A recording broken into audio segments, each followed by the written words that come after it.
Agatha கிறிஸ்டியின் Orient express பாகம் 3. எர்குல் Poirot அமர்ந்து சிந்திக்கிறார். அத்தியாயம் 6.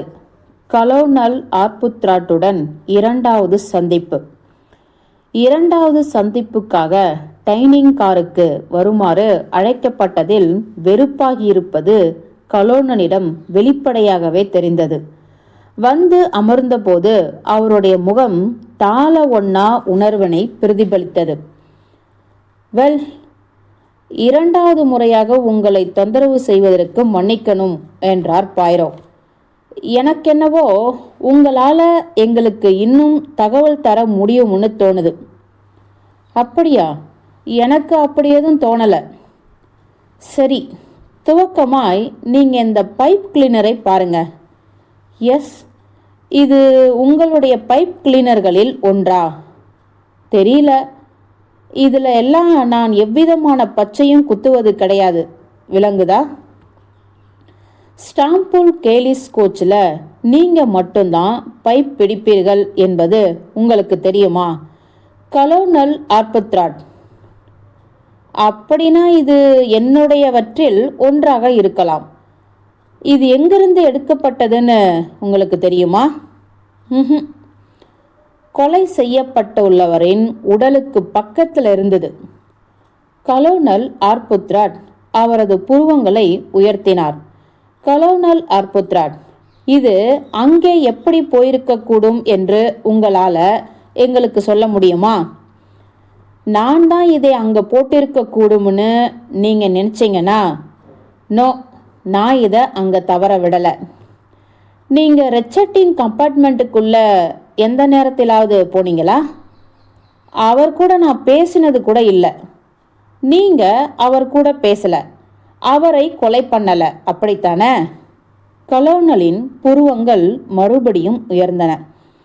நான் செய்திருந்தால் இப்படிப்பட்ட சாட்சிகளை உங்களுக்கு முன்னாடி நான் விட்டு வச்சிருக்க வேண்டாம் மிஸ்டர் பாய்ரோ.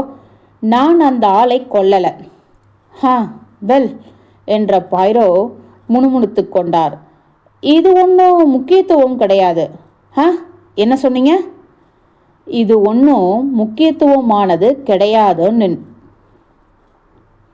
ஓ, தள்ளப்பட்டவராய் தெரிந்தார் கலோனல். பாய்ரோவை அவர் இருப்பு கொள்ளாமல் பார்த்தார். இந்த பைப் கிளீனர் ஒன்றும் அவ்வளவு முக்கியமானது கிடையாது என தொடரலானார் குள்ள டிடெக்டிவ். அது அங்கே கிடந்ததுக்கு என்னால் கூட 12 காரணங்களை உருவாக்க முடியும். ஆர்புத்ராட் அவரை பார்த்து முறைத்தார். முழுக்கமும் வேறுபட்ட மற்றொரு விஷயத்தை பற்றி பேசத்தான் நான் உங்களை பார்க்கணும்னு நினைத்தேன் என முன்னேறினார் பாய்ரோ.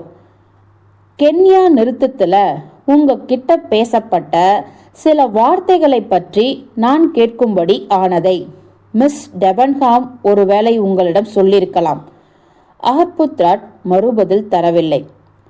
அவங்க சொன்னது, இப்போ வேணாம், எல்லாம் முடிஞ்ச பிறகு, எல்லாம் நமக்கு பின்னால தள்ளப்பட்ட பிறகு, அப்போ இவ்வார்த்தைகள் எதை குறித்து பேசப்பட்டவைன்னு உங்களுக்கு தெரியுமா?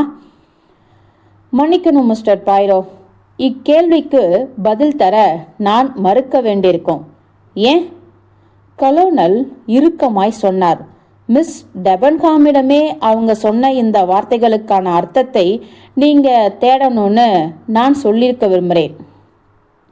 நான் செஞ்சேன். அவங்க மறுத்துட்டாங்களா? எஸ். அப்படின்னா என் உதடுகளும் இந்த விஷயத்துல திறக்காதுன்னு உங்களுக்கு நான் வெளிப்படையாகவே சொல்லுகிறேன். ஒரு பெண்ணின் ரகசியத்தை நீங்க வெளியிட மாட்டீங்களோ? அப்படித்தான் அர்த்தப்படுத்தணும்னு நீங்க நினைச்சா ஓகே. அவங்களுடைய தனிப்பட்ட சமாச்சாரம் எதையோ அவ்வார்த்தைகள் குறிக்குதுன்னு சொன்னாங்க மிஸ் டெபன்ஹாம். சொல்லிட்டாங்கல்ல, அப்ப அதை அப்படியே ஏத்துக்க வேண்டியதானே? முடியல ஆர்புத்ராட். ஏன்னா மிஸ் டெபன்ஹாம் மிகவும் சந்தேகத்துக்கு உட்படவல்ல கேரக்டர். நான்சென்ஸ் என்றார் கலோனல் ஆர்புத்ராட் நிதானமாய். இது நான்சென்ஸ் கிடையாது சார். அவங்களுக்கு எதிராக எதுவும் உங்ககிட்ட கிடையாது. லிட்டில் டெய்ஸி கடத்தப்பட்ட சமயத்தில் மிஸ் டெபன்ஹாம் தான் ஆம்ஸ்ட்ராங் குடும்பத்து வீட்டு வேலைகளை கவனிச்சுக்கிட்ட வேலையாள் என்பது கூடவா அவங்களுக்கு எதிரானது கிடையாது? அங்கு நிமிட மரண அமைதி நிலவியது. பாய்ரோ அவரது தலையை மிருதுவாய் ஆமோதித்து அசைத்தார். கவனிங்க, நீங்க நினைச்சுக்கிட்டு இருக்கும் அளவை விட எங்களுக்கு இப்ப நிறைய தெரியும். மிஸ் டெபன்ஹாம் குற்றமற்றவர்னா எதுக்காக இதை அவங்க மறைச்சே வைக்கணும்? அவங்க அமெரிக்காவுக்கு போனதே கிடையாதுன்னு ஏன் அவங்க என்னிடம் சொல்லியிருக்கணும்? கலோனல் தனது தொண்டையை செருமிக் கொண்டார். நீங்க தப்பு செய்வதா உங்களுக்கு தெரியலையா? நான் எந்த தவறும் பண்ணல. எதுக்காக மிஸ் டெபன்ஹாம் என்னிடம் பொய் சொல்லணும்? கலோனல் ஆர்புத்ராட் தனது தோள்களை குலுக்கி காட்டினார். இதை நீங்க அவங்களை கேட்பதுதான் சிறந்தது. நீங்க தப்பு பண்றீங்கன்னு தான் இப்பவும் நான் நினைக்கிறேன். பாய்ரோ தனது குரலை அதிகமாய் உயர்த்தி அழைத்தார். அடுத்த பக்கத்து கதவிலிருந்து டைனிங் கார் பணியாளன் ஒருத்தன் வந்தான். போய் எண் 11 இருக்கும் இங்கிலீஷ் லேடியை தயவு செய்து ஒரு முறை டைனிங் கார் வரை வந்து போக முடியுமான்னு கேட்டுட்டு கூட்டிட்டு வா. Yes sir. அவன் போனான். 4 ஆடவர்களும் அமைதியாய் உட்கார்ந்திருந்தார்கள். உணர்ச்சியற்று கடுமையாய் ஆகியிருந்த கலோனலுடைய முகம் மரத்தால் கடைந்தெடுத்த சிற்பம் போல் இருந்தது. போன பணியாளன் திரும்பி வந்தான். சில நிமிடங்களில் டைனிங் காருக்குள் நுழைந்தாள் மேரி டெபன்ஹாம்.